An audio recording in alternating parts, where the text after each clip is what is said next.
loose, GG. So may client tayo ngayon for Helix piercing. So Helix isa sa part ng ear natin na mayroong health medical benefits like sa arm and sa head.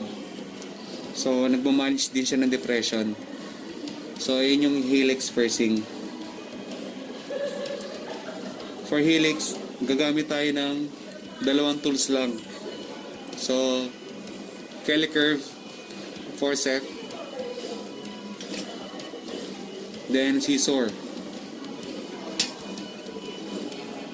Gagamit tayo ng gauge 80 needle.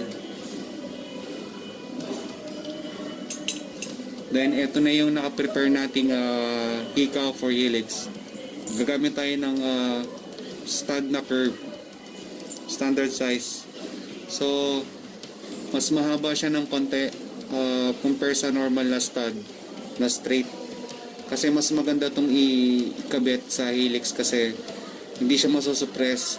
So ang tendency mas madali siyang gumaling kasi makakahinga na maganda yung pinaka hole niya.